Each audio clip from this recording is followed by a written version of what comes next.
And I have long been fascinated by the history, the romance, and also the harsh realities of railway building in Canada. So when I wrote this story, I wanted to try and incorporate all of those three elements. It's called Separated by Rail.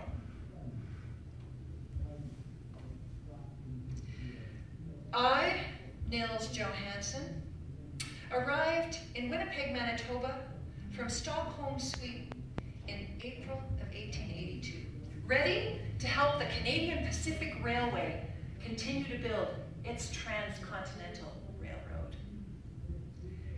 I will earn the princely sum of $1.50 a day.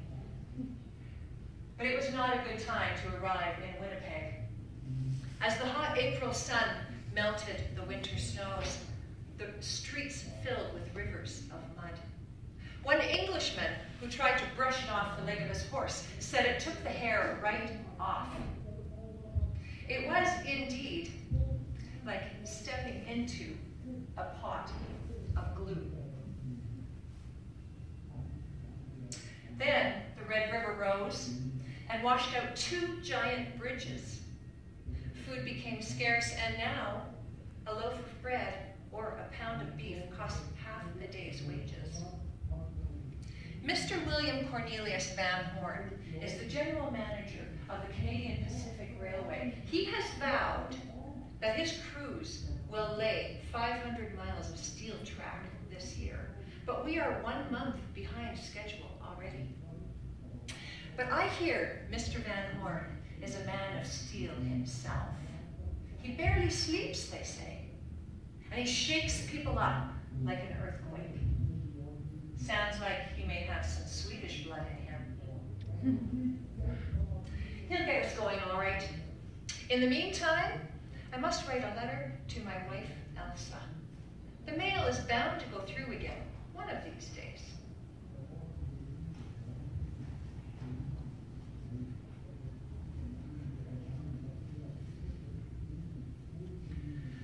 I must go to the post office. I haven't heard from Nils since he left Stockholm. I know he is a capable man, but I do worry for him so. Railroad work is neither easy nor safe. What if a railway tie or a steel rail falls on him and crushes his heart or breaks his leg?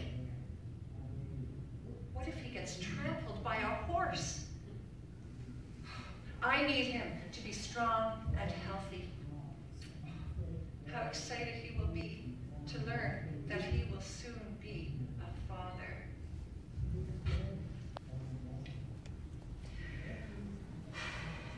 Well, Mr. Van Horn's determination won out. In May of 1882, tens of thousands of dollars of railroad supplies arrived in Winnipeg.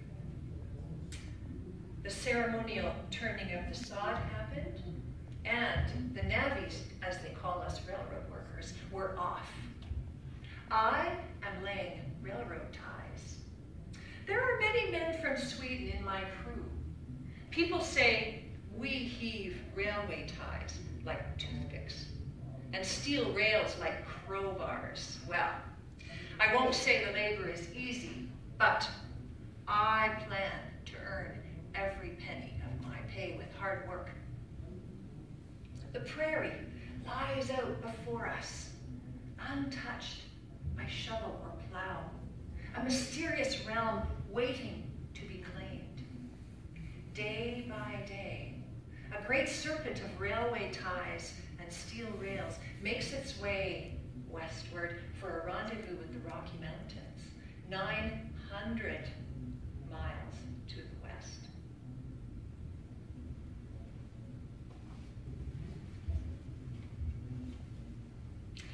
I received a letter from Nils. I'm so excited. I've been saving it so I can truly savor it. But I can't wait any longer.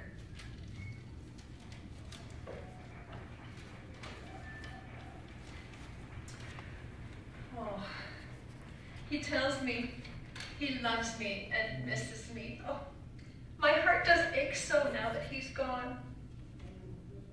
He says he is working hard to earn my passage to Canada. I had decided not to tell him about the baby.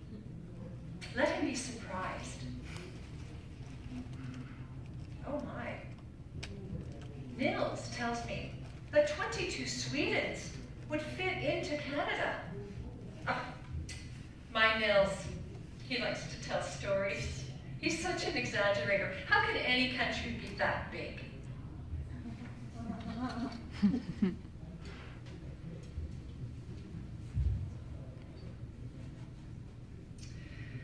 I have made some good friends among the soiled tents of the worker camp.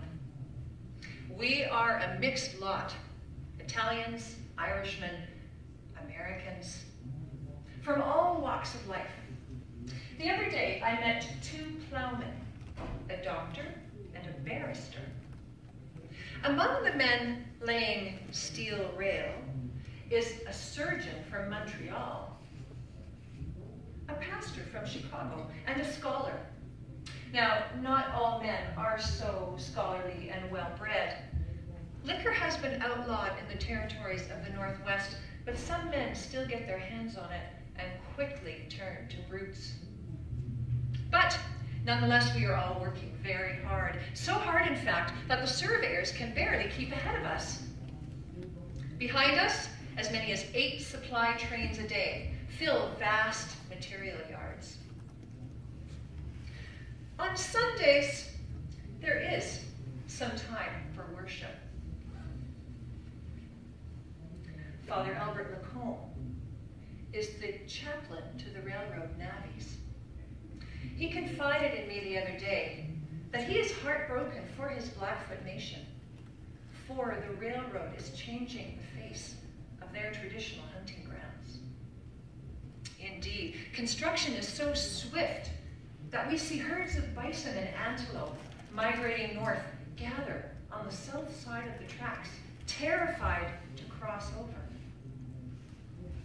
Sometimes we see Indians gather on the hill beside the construction site. They are puzzled by the lack of white women and papooses. Why, they wonder, would men want to work in a wilderness without women or children? Why indeed?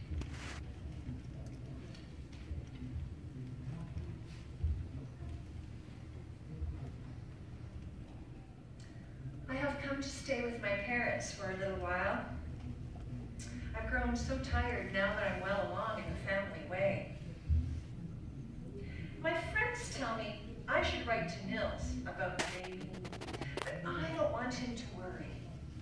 He's working hard to lay the foundation for our future. I will look after the baby for now. Nils would want me to rest and eat well, and that is what I'm doing.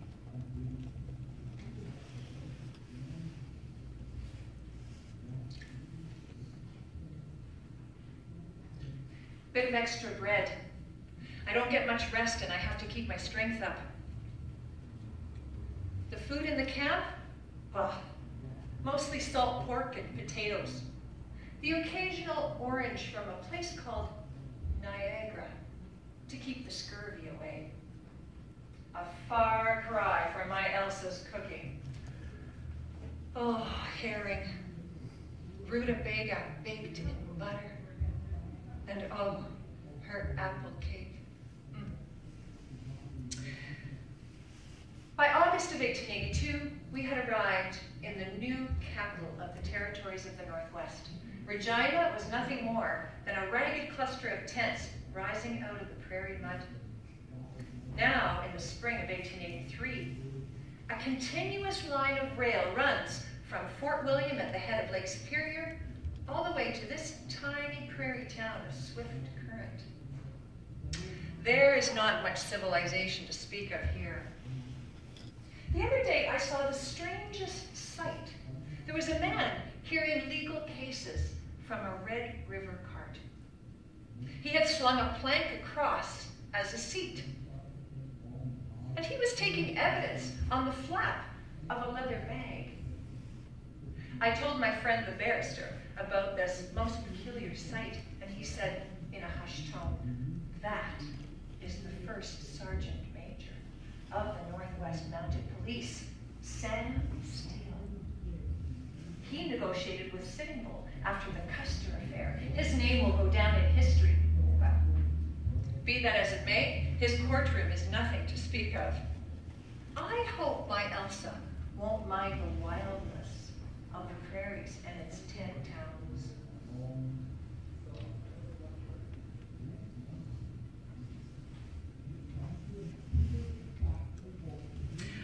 I decided to name our little baby girl after the Queen of Sweden. Little Victoria is 6 months old now and growing so fast.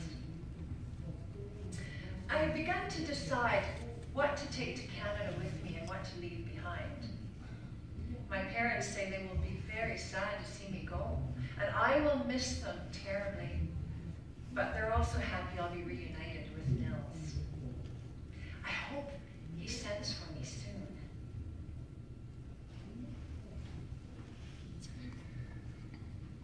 Oh, we had a great fright today. We're camped near Calgary on the border of the Blackfoot land.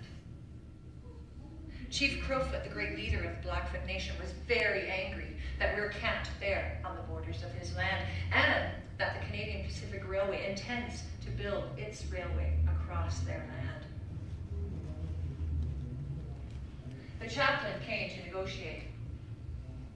Extra land has been given in exchange for the railway's right-of-way. I can only imagine the pain of these Blackfoot people, seeing their land split by a ribbon of steel. I have decided that I am finished with the business of railroad building. As I look around this land where the foothills rise to meet the Rocky Mountains, I feel I have come home. Tomorrow, I will stake a land claim, and then I will ready things to send for Elsa.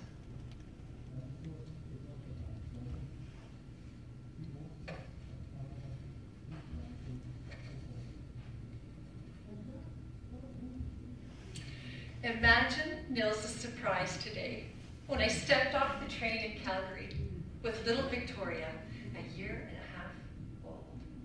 He was so excited. This is a beautiful country. The land and sky lie open to all the possibilities of life. I think we will be very happy here. And I think it's time for Nils and me to have another baby.